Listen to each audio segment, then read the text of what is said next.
Theresa May souhaite éviter une participation du Royaume-Uni aux élections européennes de mai prochain. Pour ce faire, la Première ministre souhaite à tout prix faire adopter un accord de Brexit par le Parlement britannique. Des négociations sont en cours avec le Parti travailliste, des discussions sérieuses mais difficiles d'après le 10 Downing Street. Alors que deux nouveaux partis ont fait leur apparition sur la scène politique, le premier, dirigé par l'eurosceptique Nigel Farage, milite tout simplement pour un départ de l'Union européenne. Je pense que l'un des principaux objectifs de notre parti est de dire « Regardez, le Brexit n'est pas une question de droite ou de gauche, mais plutôt une question de juste ou de faux. Le Brexit doit nous évoquer un pays démocratique qui fonctionne correctement, un pays normal.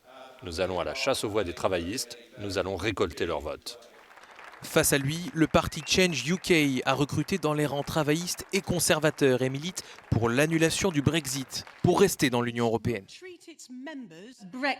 Le Brexit, le défi le plus important de notre pays depuis la Seconde Guerre mondiale, doit maintenant obtenir l'accord du peuple, son dernier mot. Contrairement au Parti travailliste, nous sommes absolument sûrs de ce que nous voulons. Ces deux nouvelles formations pourraient bouleverser le paysage politique bipartite de la Grande-Bretagne. Deux nouveaux partis politiques qui pourraient siphonner les voix du Parti travailliste, qui paierait très cher ses tergiversations sur le dossier du Brexit.